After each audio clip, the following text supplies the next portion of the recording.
Now discuss about the second law of thermodynamics. और second law of thermodynamics में दो scientist के statement हैं, एक है कैल्विन स्टेटमेंट और दूसरा है Clausius statement. Kelvin statement heat engine को लेके चले और Clausius heat pump means refrigerator को लेके चले।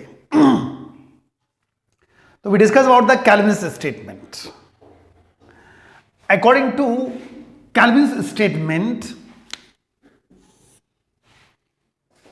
it is quite impossible to get energy continuously from a single source without rejecting any part of the surroundings.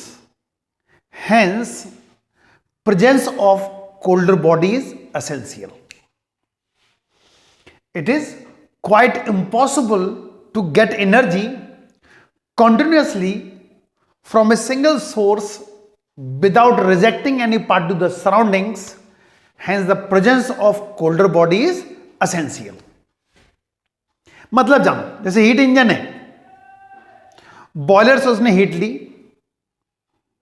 ठीक है, फिर आपने देखा कि पिस्टन जो है वो व्हील्स पे प्रेशर लगाता है, फिर स्टीम बाहर निकलती है, कहां आती है? सराउंडिंग्स में। अगर सराउंडिंग का टेम्परेचर और बॉयलर का टेम्परेचर सेम कर दिया जाए, तो एक बार आपने हीट ले ली, अब रिजेक्ट कहां करोगे?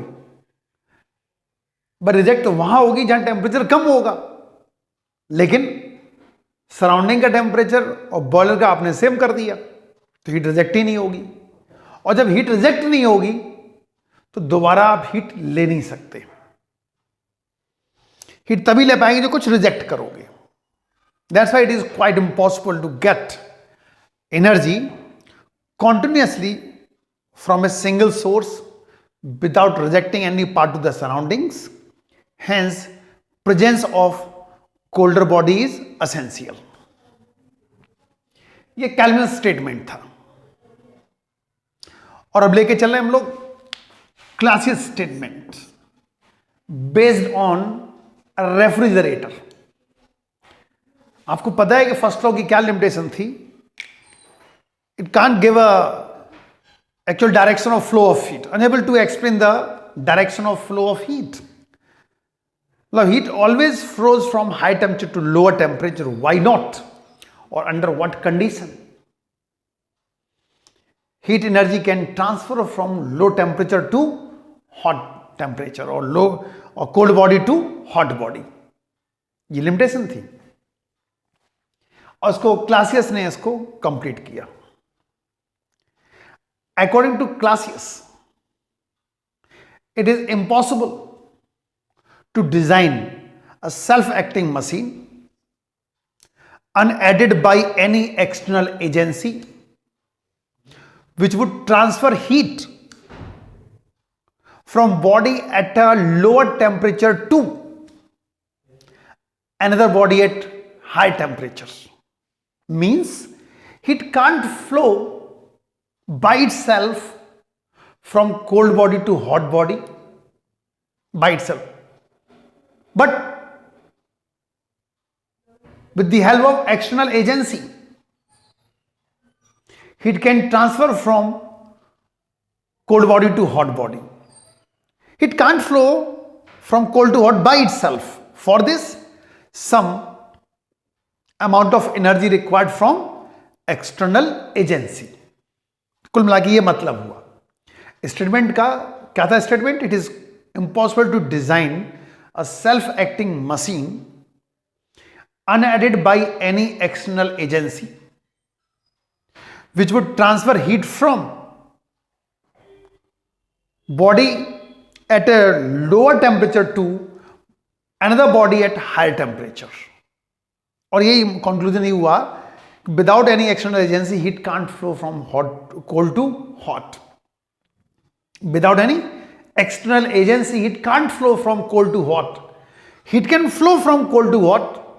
Some additional work done required from the external agency. That is Clausius statement. It is totally based on refrigerator.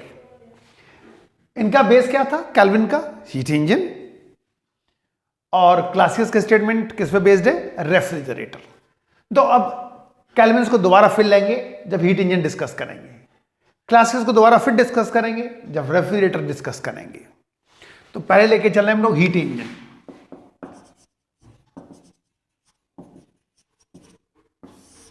Heat engine लेके चलते हैं। नाउ ब्लॉक डायग्राम देखो।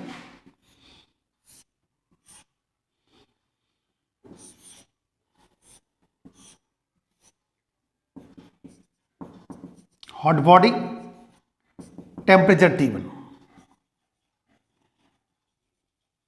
Cold body, temperature T2। इसको हीट सोर्स भी बोलते हैं, इसको हीट सिंक भी बोलते हैं इसको heat sink. Working substance takes Q1 amount of heat from the hot body, reject Q2 to surroundings or cold body, remaining equals to work done. Remaining equals to work done, Q1 minus Q2. Now, efficiency, work done upon energy supplied into 100. Work done upon energy supplied into 100, or Q1 minus Q2 upon Q1 into 100, or it is 1 minus Q2 upon Q1 into 100. Is the formula of the efficiency of the heat engine. अगर efficiency आप 100% चाहते हो तो Q2 क्या हो जाए? 0। अगर Q2 0 हो जाएगा तो एफिशिएंसी क्या आएगी? 100%। अगर कोल्डर बॉडी हटा दी जाए तो एफिशिएंसी कितनी हो जाएगी? 100%। तो फर्स्ट लॉ ये नहीं बता पाया था कि कब 100% हुआ करती है, ठीक है, और क्यों 100% नहीं होती है। ये देखो यहां से मिलेगा कब होगी 100%?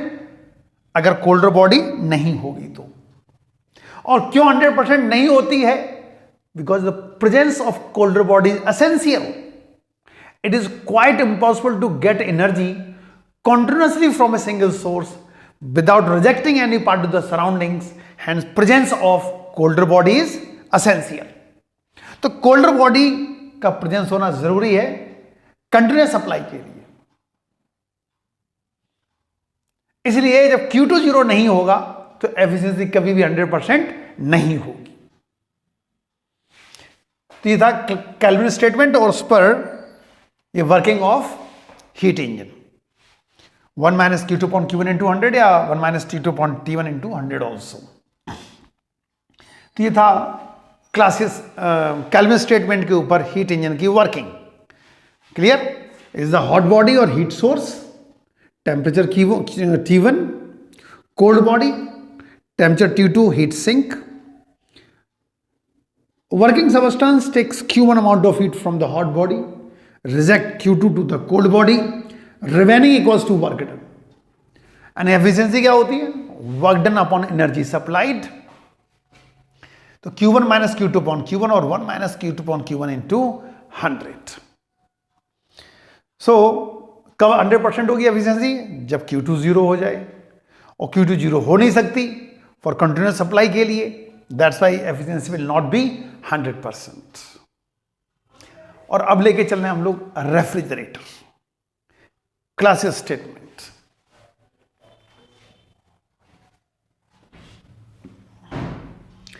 और उसके ऊपर है रेफ्रिजरेटर की वर्किंग और हीट पंप। और अब इसको लेके चलते हैं।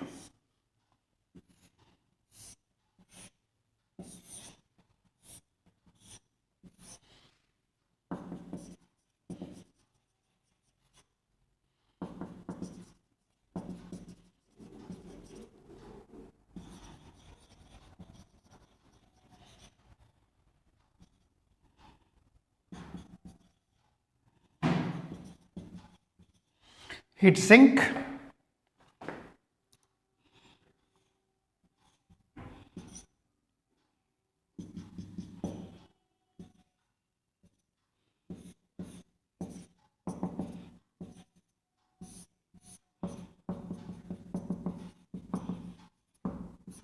in the block diagram of refrigerator, totally based on the Clausius statement.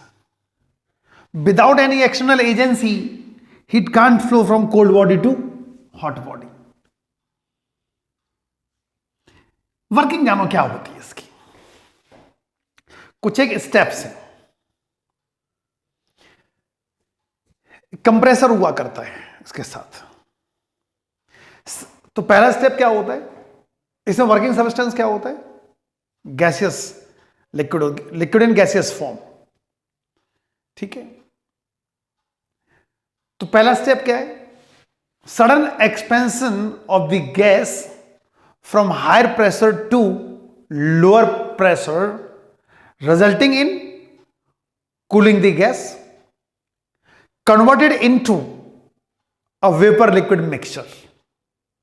पहला स्टेप क्या है, sudden expansion of the gas from higher pressure to lower pressure resulting in cooling of the gas, converting it into a vapor liquid mixer. Vapor liquid mixer में convert हो जाती है. Second step, this mixture absorb heat. The reason to be cooled and gets converted into the vapors. This mixture absorbs heat, the reason to be cooled and gets converted into vapors. Third step, these vapors get heated on account of external work done on the system by the external agency. This vapor gets heated on account of external work done on the system by the external agency. और last step इसमें यह है, the heated vapours जो इसने heat कर दी थी external agency ने, these heated vapors then they release the heat to the surroundings, bringing them the initial state after completing one cycle. तो क्या क्या स्टेप थे, पहला स्टेप ये था कि sudden expansion of the gas from higher pressure to lower pressure resulting cooling of the gas converting into the vapor liquid mixture. और जो वेपर लिक्विड मिक्सचर है वो उस रीजन में मूव करेगा जहां से हीट को एब्जॉर्ब करना है, जिस रीजन को कूल करना है वहां से चलेगी. और ये जब वहां से हीट लेगी तो वेपर्स में कन्वर्ट हो जाएगी. जो वेपर लिक्विड मिक्सचर था वो किस में कन्वर्ट हो गया, वेपर्स में. और these vapours get heated by the energy supply by the external agency. तो वेपर्स में कन्वर्ट हो चुकी हैं और ये वेपर्स फिर रिलीज होंगी सराउंडिंग्स में, तब तक जब तक कि वो इनिशियल स्टेट पे ना आ जाए. वन कंप्लीट साइकिल हो जाएगी, दोबारा फिर वही प्रोसेसिंग स्टार्ट हो जाएगी. क्लियर. तो कुल मिला के उसकी वर्किंग इस तरह है, sudden expansion of the gas from higher pressure to lower pressure resulting cooling by cool करेगी, resulting the cooling of the gas converted into vapour liquid mixer. सबसे पहले वो वेपर लिक्विड मिक्सर में आएगी और वो वेपर लिक्विड मिक्सर उस reason में घूमेगी जहां से हीट को एब्जॉर्ब करना है, इस रीजन को कूल करना है. फिर ये वेपर्स में कन्वर्ट हो जाएगी and this vapours get heated account of the external work on the system by the external agency. And these vapours heat hot vapours release to the surroundings, bring them initial state after completing one cycle. इस तरह इसकी working हुआ करती है। और यहां पर हम लोग निकालते हैं coefficient of performance, COP, coefficient of performance. और ये होता है amount of heat extract to the work done, amount of heat extract to the work done.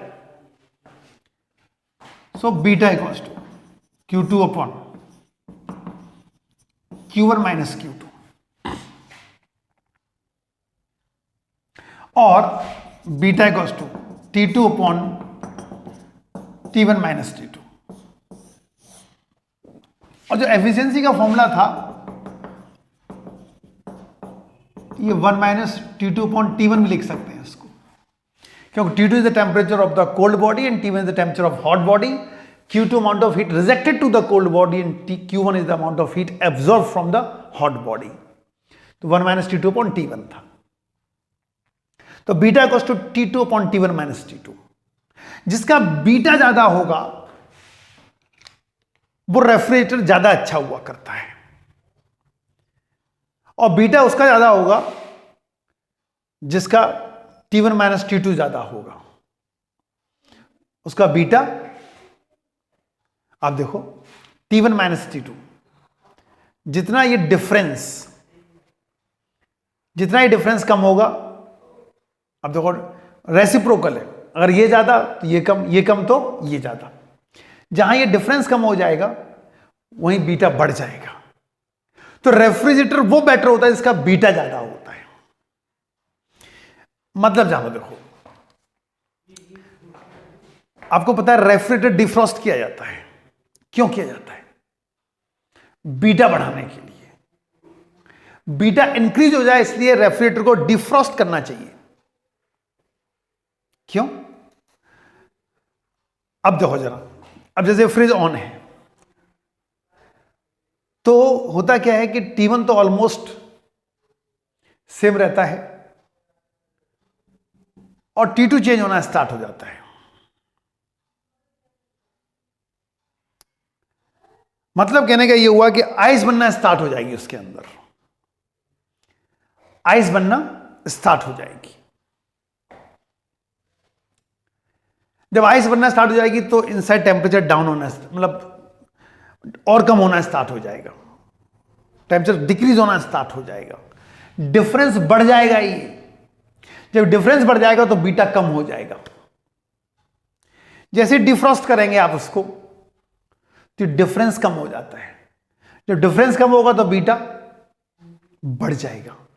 इसलिए फ्रिज को डिफ्रॉस्ट करना जरूरी होता है, क्योंकि डिफ्रॉस्ट नहीं करेंगे तो स्टार्टिंग में क्या होता है, जब जो उसमें वाटर वगैरह होता है वो आइस में कन्वर्ट होना स्टार्ट हो जाता है। आइस में कन्वर्ट होना स्टार्ट हो जाएगा तो T2 डाउन होना स्टार्ट हो जाएगा और या डिफरेंस बढ़ना स्टार्ट हो जाएगा। और अगर डिनोमिनेटर बढ़ गया तो बीटा कम हो जाएगा। इसीलिए डिफ्रॉस्ट जब करेंगे तो इन दोनों में जो डिफरेंस होगा वो कम होगा, और जब अगर इनके बीच में डिफरेंस कम होगा तो बीटा बढ़ जाएगा, तो उसकी कोएफिशिएंट ऑफ परफॉर्मेंस है वो इंक्रीज हो जाएगी। That the reason. न्यूमेरिकल देखो कुछ एक,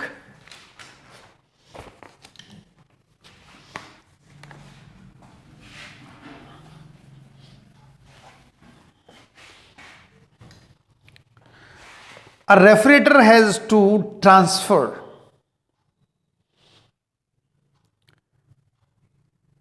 an average of 263 joule of heat per second from temperature minus 10 degrees Celsius to 25 degrees Celsius.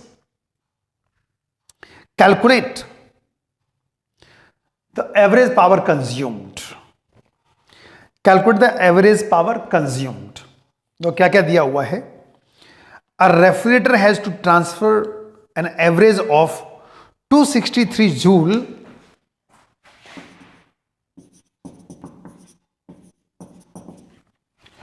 joule heat per second from temperature of -10 degree Celsius to 25 degree Celsius, 273 यहां पे भी add कर दो, यहां पे भी ऐड कर दो, ये हो जाएगा 263 और ये हो जाएगा 298। क्लियर। और आपको पता है कि जो बीटा होता है Q2 upon W equals to T2 upon T1 minus T2। Value put कर दो। Q2 हमें पता है 263, T2 हमें पता है 263 upon 298। So W equals to 298 joule.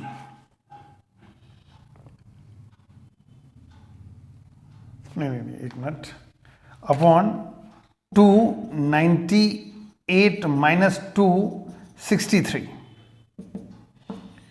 263 upon 25। So W equals to 263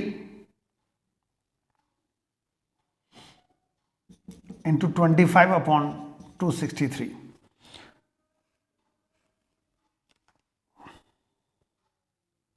So it is 25.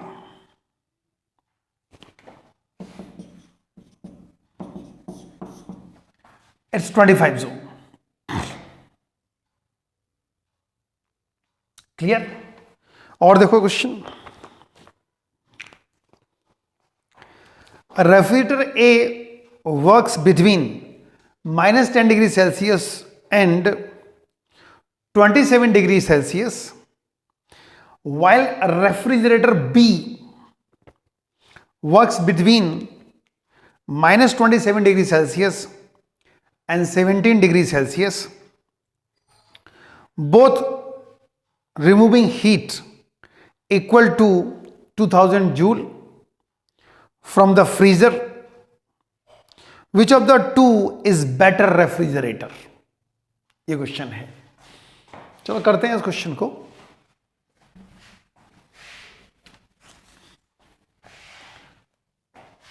दो रेफ्रिजरेटर हैं ए एंड बी, और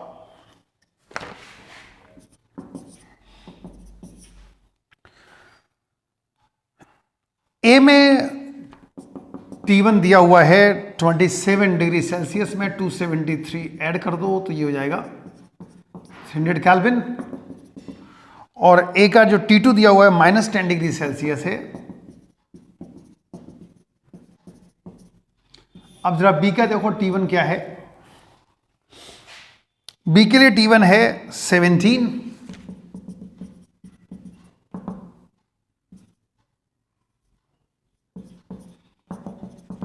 और बी का T2 है -27,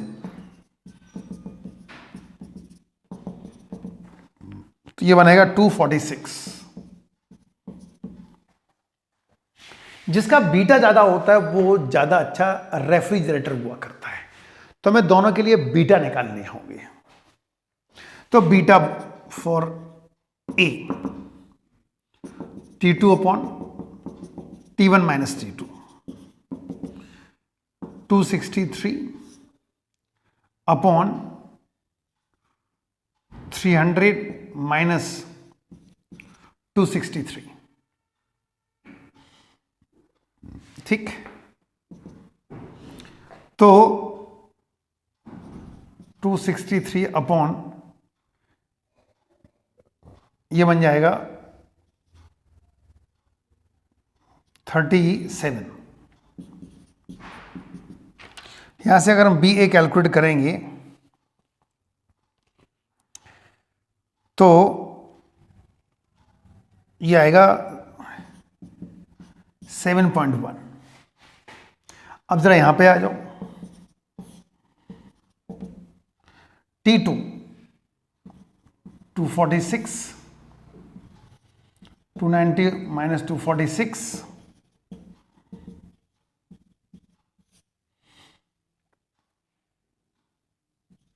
44।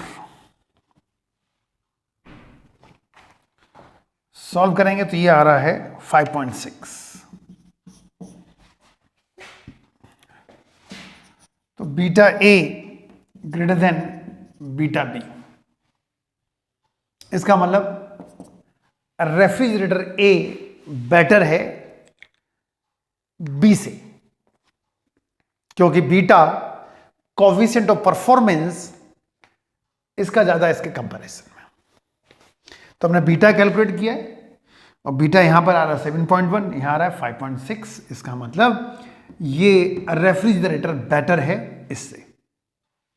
ठीक।